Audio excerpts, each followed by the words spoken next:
So the last thing that I wanted to talk about is what's with the ending. And we'll be lucky if I can keep this under 10 minutes. So here we go. So, this whole story, we have witnessed a woman losing her mind. This is a stream of consciousness diary. And also, I do want to float out there, what could she be writing her diary on if she's not allowed to have like a notebook or pen? What kind of paper does she have readily available to her that she could be writing her diary on? But that's neither here nor there. That's just a curious thought I've always had, is where is she keeping this diary? So we watched this woman slip into insanity, and of course, since we're reading the machinations of a crazy woman, is going to be confusing and bizarre what we're reading. And because it gets progressively more out of touch with reality and more frantic as the story goes, it's hard for us to really discern the facts of what happened. So especially there at the end, once we've hit the climax, it's really hard to exactly know what's happened. And so there's a few theories for what people think happens in the end. But before we get into the theories, let's first lay out the facts, what we know from the story. And of course, you can take all this with a grain of salt because our narrator is incredibly unreliable because she is delusional. So, what we do know is that she has wrecked the room, which is kind of curious. She's ripped up the paper, she's bitten the headboard, she's smooched up the paper, and she's tried to move the bed, and so she has contributed to the wrecking of the room. And we already knew that the room was already torn up, and so it kind of makes you wonder, what are the implications there?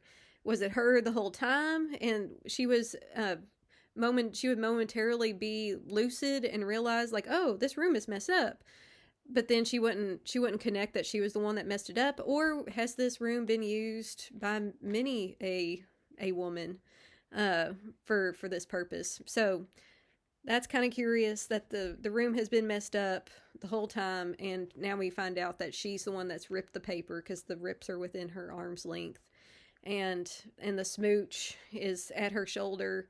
Eventually, she's smooching down at the mopboard, and we'll have to have a visual of that. So, of her in a very animalistic fashion, creeping about the room with her shoulder pressed into the wall. So, other facts: she has a rope, and John faints. So, the rope and John fainting are kind of the two big details. So, one is that I'm sorry, trigger warning, this is morbid, but one of the big theories is that with the rope, she hung herself because she was, trying to get on the bed, and we know that she had some suicidal thoughts because she talked about jumping out the window at one point, and so one of the popular theories is that she used the rope to hang herself, and she finishes the story as a disembodied soul, or a ghost, if you will, and that's how she's escaped the wallpaper. Is that she became a ghost, and now she's free to roam and be, and so whenever it talks about the creeping, what people say is that that's the shadow of her swinging corpse, pendulum-like, and so that's what's kind of going around the room. And so the shadow of her corpse swinging, that's the creep. And obviously, whenever John walks in on this, he's gonna faint. So it's a very shocking thing to see. So shock, faint. So that's theory one, is that she hung herself, and that's how she got free. The second theory is that she takes the rope and she chokes out John, and that he didn't actually faint, but he's actually dead. And so that's also how she got free, is that she freed herself from her controlling marriage, and John kind of being like the stand-in for society. That and so with him being dead, she's free. So that's that one. And then theory number 3 is that she is just tangled up in the rope, that she tied her because she sees herself as the woman in the wallpaper. And again, this kind of goes along with her being also one of the women. It's just kind of this, again, this could happen to anybody kind of thing.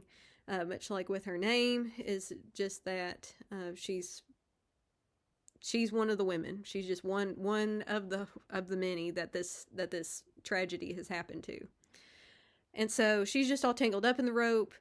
And this is, again, a very creepy visual. So you have this woman creeping around the room like a caged animal, and she's tangled up in the rope, and John faints from shock. And then she creeps physically over his body. And this is where I want to quickly mention that some people will argue that the ending is actually a victory, that she is victorious in the end, but this victory is at an extremely high cost, and the cost is her sanity.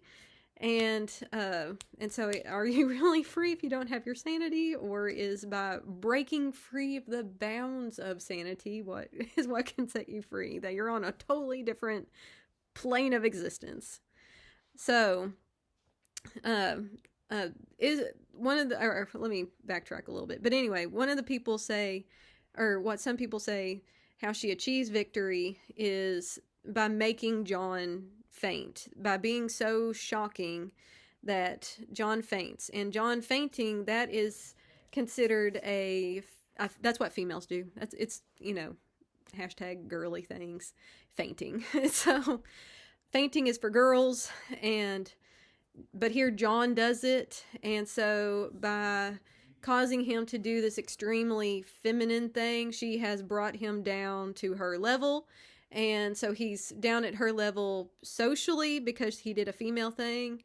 And he is also down at her level physically because he is on the ground and she is also on the ground as a creeper. So, oh yeah, and she also, by physically, like, being on top of him, that's also her being like, huzzah, I'm better than you because I am physically on top of you whenever she creeps by. So there's that. You can think for yourself if you feel like this is a victory, even though it's a victory at a very high cost. And you can also, we can only speculate what can possibly happen next. What's going to happen when John wakes up, if John wakes up. And then also if everybody's alive, because it's not even a guarantee that everybody's even alive. So, is he going to end up taking her to Weir Mitchell? Is he going to end up putting her in an asylum? Or has she been in an asylum this whole time? So, oh yeah, and I don't know if I mentioned this, but one of the other things why people say it's maybe an asylum is like, why else would John have freaked out so much over her or over her locking herself in and over the key being missing? Because if it was just his wife, they'd be like, well, it's just his wife locked in the room. But if it was a patient who had locked herself into the room, then it would be a bit more cause for alarm. But anyway, so that's that.